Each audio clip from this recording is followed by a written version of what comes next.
Hello guys, ছুটির দিনে একটু মাংস রান্না করলে না হয় না, তাই একটুখানি চিকেন কষা করছি। দেখো পেঁয়াজটা দিয়ে দিচ্ছি, ভেজে নিচ্ছি, রসুন আদা সব কিছু দিয়ে এটা পেঁয়াজটা ভাজা ভাজা করছি। এদিকে আলুটা ভেজে নিয়েছি, মাংস ম্যারিনেট করে রেখে দিয়েছি, 8 ঘন্টার জন্য রেখে দিয়েছিলাম। চলো রান্নাটা করতে থাকি। দেখো বন্ধুরা, পেঁয়াজটা লাল করে ভাজা হয়ে গেছে। যত ভালো ভাজা হবে মাংসটা তাড়াতাড়ি সেন্টটা ভালো বেরোবে।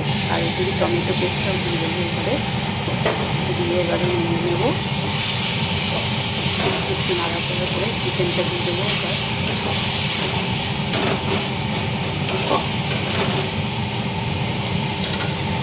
এবার ম্যারিনেট করে চিকেনটা দিয়ে দেবো।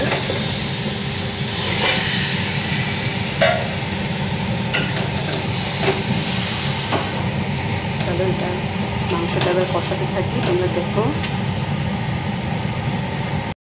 গ্যাসটা কমিয়ে রেখেছি, এবার বাকি মশলাগুলো দিয়ে দেবো। আগে 1/2 চামচ হলুদ দিয়ে রেখেছিলাম, আরও 1 চামচ, আর 1/2 চামচ, 1.5 চামচ দিলাম, টোটাল 2 চামচ দিয়ে দেবো। জিরে ধনের গুঁড়ো,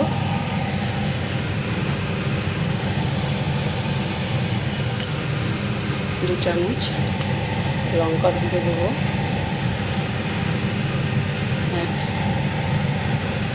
1.5 চামচ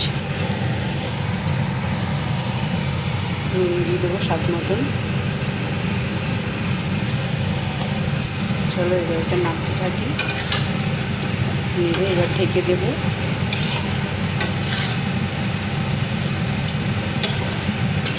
পুরো মশলাটা ঢুকে গেলে ওরকম ঢেকে কষালে মাংসটা খুব টেস্ট হবে। চলো দেখতে ঘিমে আছে, ফিরে আসছি। এদিকে জল গরম বসিয়ে দিয়েছি, চলো ফিরে আসছি কীভাবে।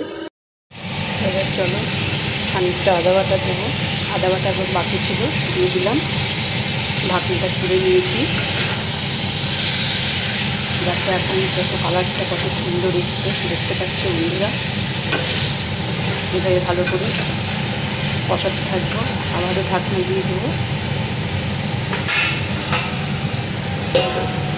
চলো আর 10 মিনিট বাদে ফিরে আসছি।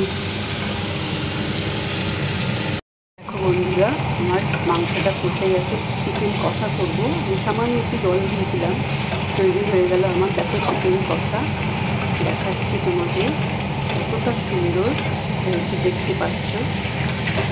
এই দেখো খুবই সুন্দর কষেছে, রঙটাও খুব সুন্দর এসছে।